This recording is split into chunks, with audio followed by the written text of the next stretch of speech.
Hello everyone and welcome back to another video. Firstly, you're probably aware that my voice is only coming out the left side of your speakers or your headphones. I know.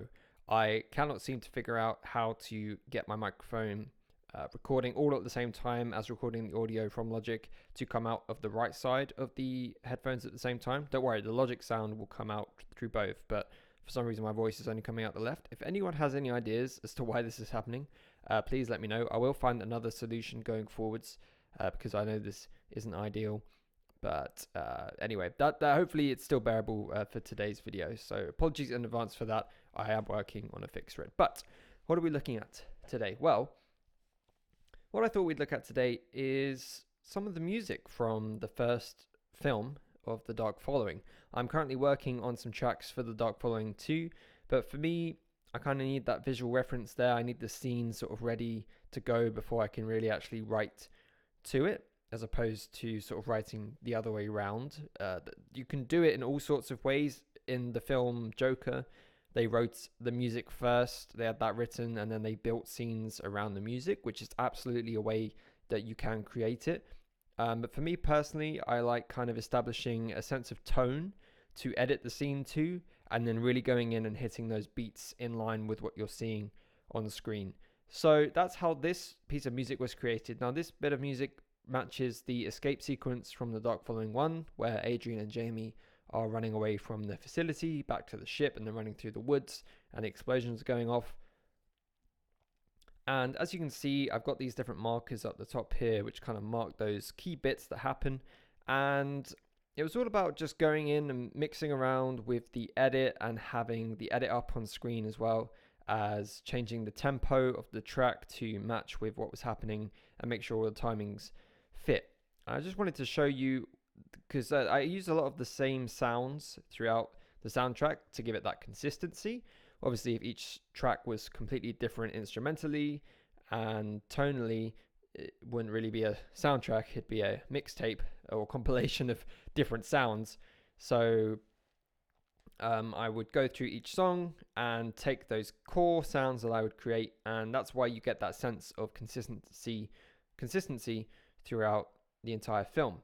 And going into the second film, it's going to be different to the first one because I don't want it to be exactly the same, but still keeping these core sounds. So I just want to dive a bit more into the music side because I haven't really done that with the film so far. If you want to listen to the soundtrack in full, it's available on all of your favorite streaming services and to buy on iTunes. You can listen to it on Spotify and YouTube and Amazon Music, all of that good stuff. So if you want to go check it out, please do. This piece of music ended up being called Escape Plan, and we're going to go through layer by layer and just show you what I did. If anyone actually does music full-time properly and you're outraged at some of the things I've done, please let me know and suggest things that I could do better going forwards. So let's go through layer by layer. Well, let's listen to the first 8 bars.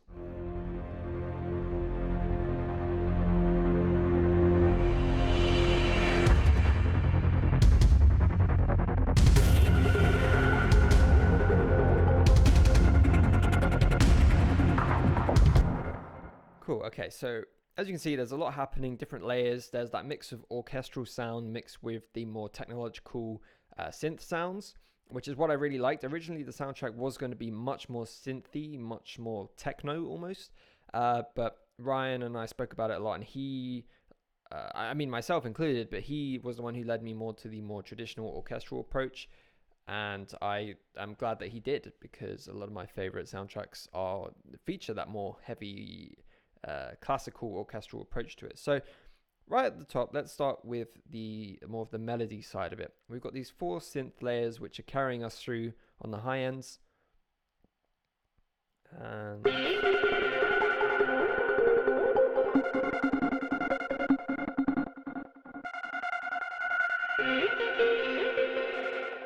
so these layers are there to give you that. It's a very heavy and impactful soundtrack.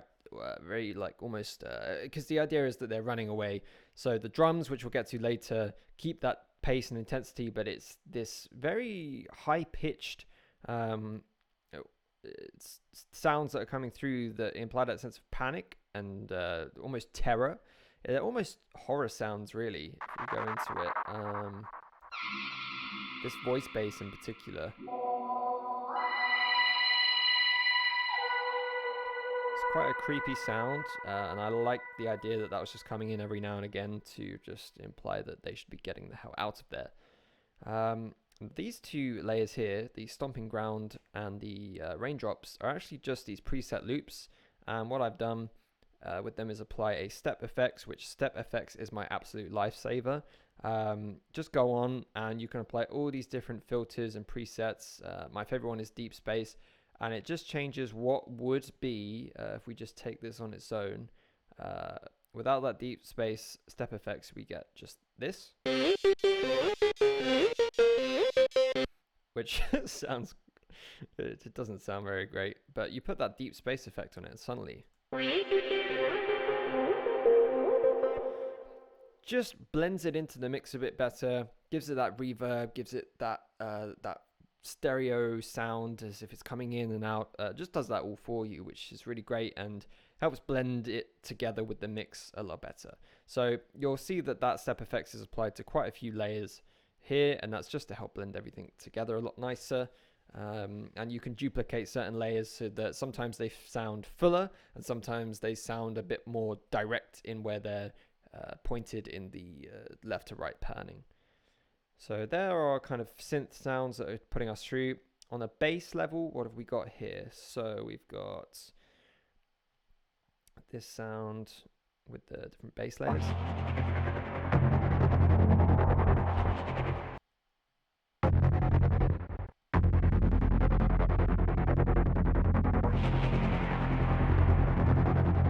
Now this grinding rhythm is one of my favorite sounds, and you'll hear it throughout the soundtrack quite a lot. No particular reason other than I just think it sounds really interesting. So it's filthy, it's gritty, it's grimy, and you can, depending on what octave you're playing it in, it can be almost melodic, and then you bring it down, and it's so filthy. I love it. And then this, I believe this is, yeah, you got that Deep Space on it, and that just blends it in a lot better. So when you've got it on its own, it sounds thick, or just punchy on its own, and then you add that extra layer in, and that builds the sound out together to fill out a lot more of the stereo space. There you go, you can hear the mix together. Now this OBD bass is One Bad Day bass, which I use for my song One Bad Day, which is also available on all streaming platforms and everything out there. It's just a fat sounding bass tone which I managed to achieve. So all of those together with this pulse bass, which I love as well, classic sound. And that's where you get the bass for this track.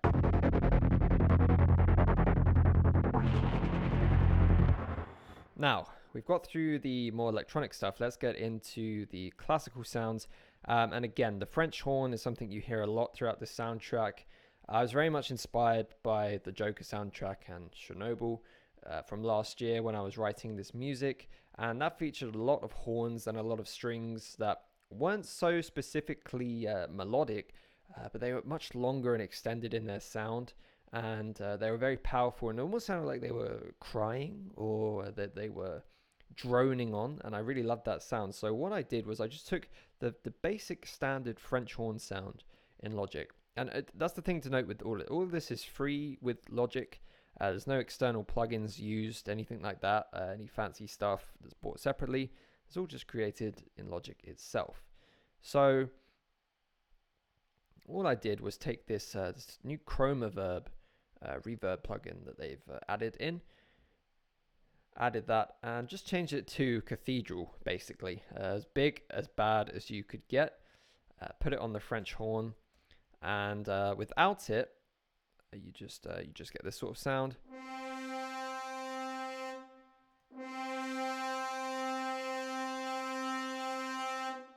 Which is fine.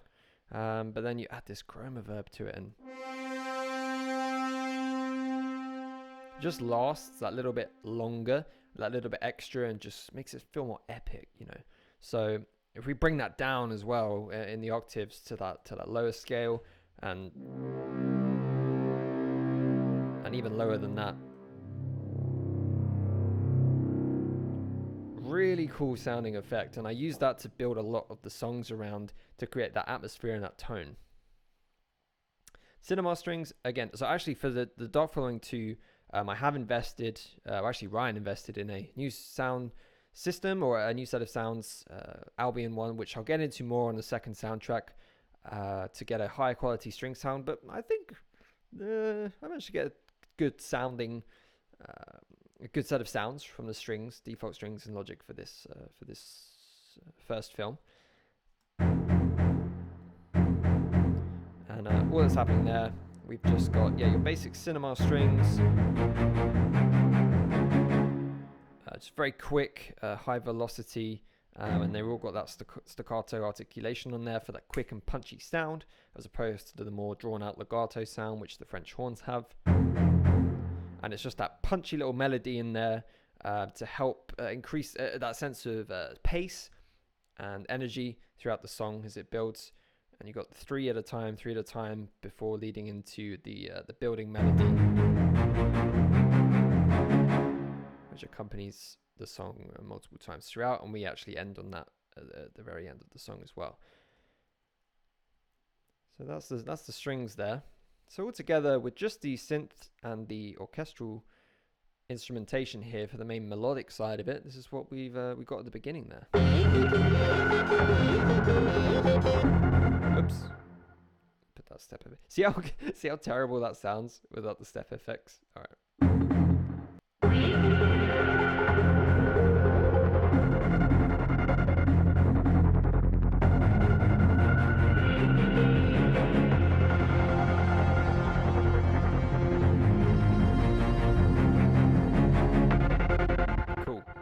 As you can see, that's pretty much just using a very simple instrumentation. We're getting a nice core sound there.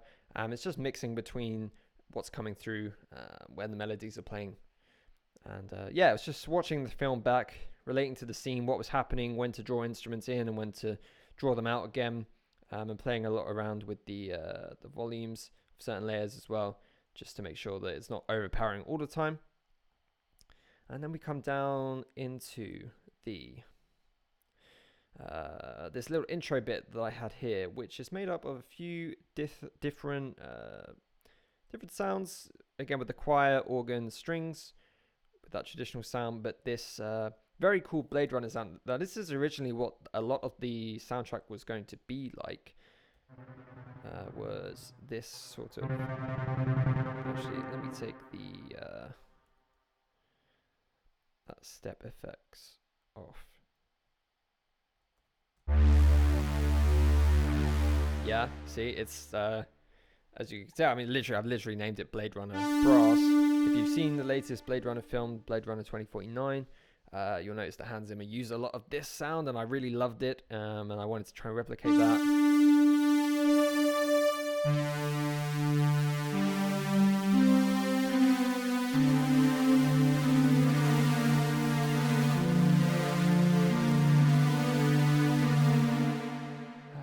And if you bring that low again, oops, too low.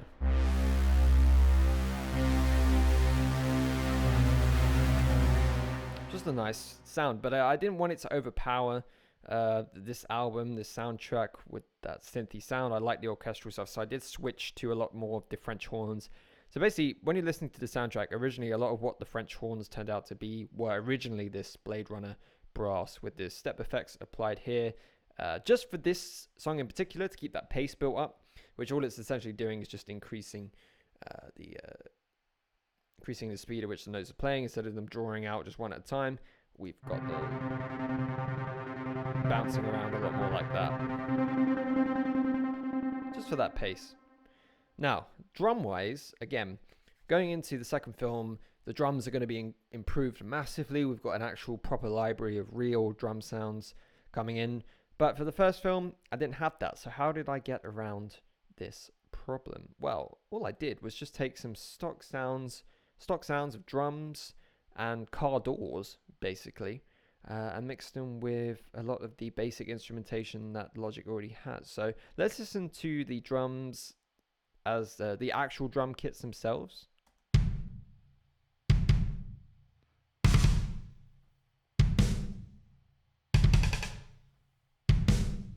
Obviously, that's not very not very cinematic at all. But what I did was take, as I say, literally just the sound of a big drum, which was just from a stock pack that I already had, and just whacked a load of reverb. Actually, no, I didn't even put reverb on that one. No, it's just as it was. Yeah. And Audio 5, I believe, are the sounds of car doors. No, it's the drums again. Okay, metal drum and car hits. So the car hits, what I used for the more of the snare sounding hits.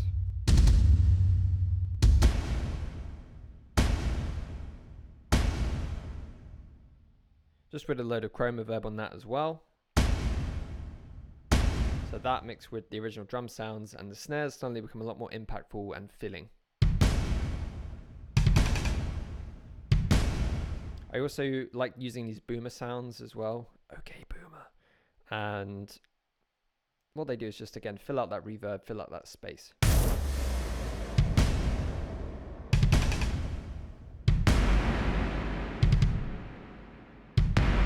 I don't like using them too much though, because the reverb on them lasts so long, especially with the chroma reverb too, that when you've got so many of them happening at once, it just becomes a mess.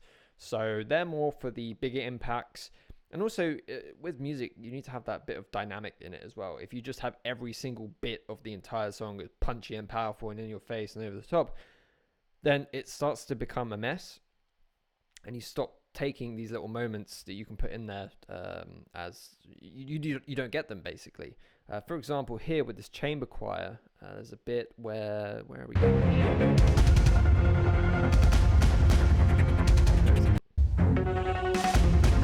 Here, this bit here, we've just got this chamber choir coming in nicely. This little melody before going back into following the string sounds. If I play just the chamber choir and the strings together, they're following the same melody of that bum bum bum bum bum bum.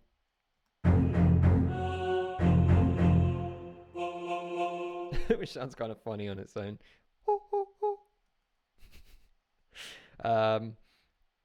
But all this does here with this little melody that we've got, which just leads into, and we take away all of the drums, we take away the bass, just for literally just a couple of beats, even not even a bar, just a couple of beats, just so when the bass comes back in and hits and drums come back in, we feel it and we notice when it's gone and we notice when it's back. If you just keep everything at 100% all the time, you're not going to notice that.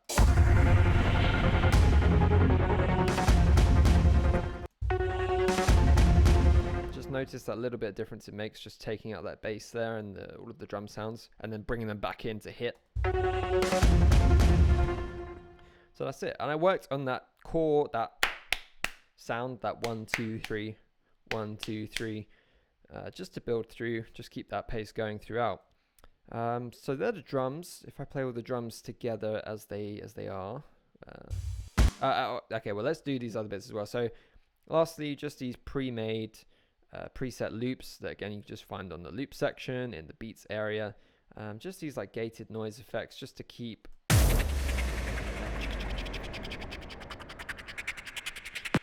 that pace again. It's a chase scene, so you want to keep that going even when the drums aren't hitting all the time. That high topper there just in the background just keeps that pace going. And again, you never guess what's applied to it. Yeah, that step effects, that deep space. You could take it off, but it's a bit too much. It's a bit too piercing. I liked having it just in the background, coming in and then coming out, and then coming in and then coming out again. So let's listen to just the drums on their own. You'll hear again all of this. No paid plugins or anything like that. Just pretty much everything within Logic itself. What you can do, just get creative. The car hit, if you literally need to just take your microphone outside, just record yourself closing a car door if you have a car, or hitting a bin. You know, there are things you can do to get these sounds on your own without paying hundreds and hundreds of pounds or dollars for these packs.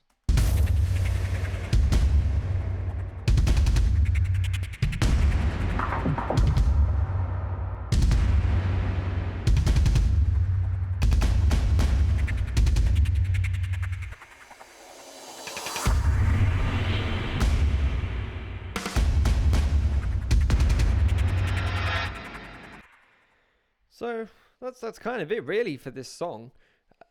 Piece of music, soundtrack, however you want to label it. Not much going on. And all I've got is you basically see a few compressors here and there, a few EQs, and at the very end, all I've got is a tube EQ with a bit of a low boost and the highs boosted as well, but the lows brought down just a bit. Just your standard compressor put on, just with a squeezed preset there, and then just a limiter at the very end, just to make sure nothing is bursting out what it should be. That's pretty much it. It's quite simple. Not thousands and thousands of layers, and you get this really nice sounding bit of chase music, nice and easily. A couple of melodies in there. Just make sure the drums and the bass and your strings are all following the same pattern.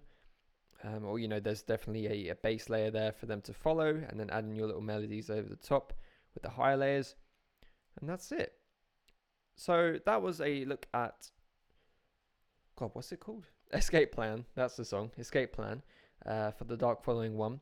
And we'll get a bit more in depth on some of the songs for the Dark Following 2, because as with pretty much everything on this film, I've learned and evolved and improved everything for the second film. So the soundtrack for the next film is going to be much more exciting, and a lot more techniques are going to be included and used. So I can't wait to show you more about that. But that's it from me. Please leave a like if you enjoyed the video. Again, apologies for the voice only coming out the left side. I will work on that for the next video that I do that's looking at the music. It's ironic that the video focused specifically on audio has an audio issue, I know. But yeah, it will be addressed. Anyway, that's it from me. Thank you so much. If you haven't subscribed already, please consider doing so. And if you have any of your own comments or ideas about the soundtrack, or any questions you have about it and what I've done, please do let us know in the comments, and I will get back to you as best I can. So that's it, and I'll see you all in the next video. Thanks, guys.